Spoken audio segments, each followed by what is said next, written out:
नेताजी हमारे सपने में आए और नेताजी हमारे सपने में आए। उन्होंने जब मैं सपने में मैं देखा कि मैं कहीं जा रहा था वृंदावन जाते समय मैंने नेताजी को देखा सपने में। उसके बाद सफाई गांव गया मैं, वहाँ देखे कि नेताजी बैठे हुए थे और किन्हीं लोगों से चर्चा कर रहे थे, कुछ पॉलिटिकल चर्चा कर रहे होंगे।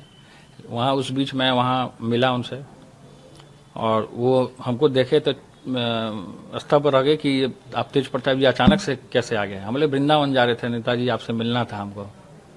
तो उसके बाद हमने नेताजी को बोला कि आपका गांव हम घूमना चाहते हैं। तो नेताजी बोले ठीक है। तो उसके बाद हम नेताजी को बोले कि आप साइकिल मंगवाइए, तो नेताजी और खुश हो गए। उसके बाद नेताजी के साथ हमने साइकिल पे बैठे और वो भी साइकिल पे बैठे। वो भी चला रहे थे मेरे साथ, वो मेरा राइट साइड थे, हम लेफ्ट साइड थे। वो भी चला रहे थे साइकिल और मैं भी चला रहा था।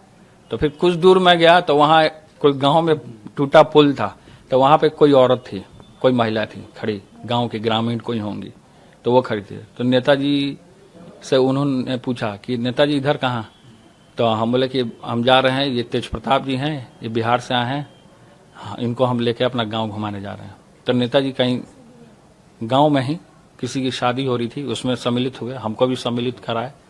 और उसके बाद मेरे कमरे में आ गया अचानक से नेताजी। तो कमरे में आए, एक बूढ़ा था बगल में, वहाँ बैठे हुए थे नेताजी। तो उसके बाद उनको मैं बोला कि आप सोफे पे बैठ जाइए। तो नहीं, नेताजी बहुत सिंपल हैं, शुरू से ही थे वो, और उनका जनता से बहुत नज़दीकी का इंटरेक्शन और पब्लिक के बीच में धरातल से जुड़े हुए समाजवादी का जो विचार होता है उसको फैलाया उन्होंने। और मैं भी जमीन पे बैठ गया। फिर पॉलिटिकल चर्चा होने लगी नेताजी से। तो नेताजी ने हमें मार्गदर्शन भी दिया कि आप पॉलिटिकल आगे बढ़िए, हमारा आशीर्वाद है, सदैव आपके साथ रहेगा।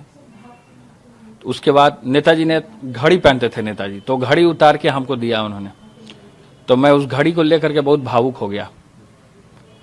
उसके बाद भावुक हो गया, उसके बाद मैं रोने लगा सपने में। नेताजी के आंख से भी आंसू आने लगे। फिर नेताजी ने हमें गले लगाया। फिर उसके बाद अचानक से सपना टूट गया। फिर मैं नींद से उठा। फिर उसके बाद तुरंत हमने धनंजय जी को कॉल किया और साइकिल अरेंज कीजिए, हम मंत्रालय जाएंगे, अब पर्यावरण को भी बचाएंगे और नेताजी का संदेश पूरे बिहार में हम फैलाने का काम करें। हमारे पिता आदरणीय श्री लालू प्रसाद जी भी साइकिल चलाए थे और वो साइकिल से पर्यावरण को बचाने के लिए, डीजल पेट्रोल को वो कम करने के लिए उन्होंने साइकिल चलाया था।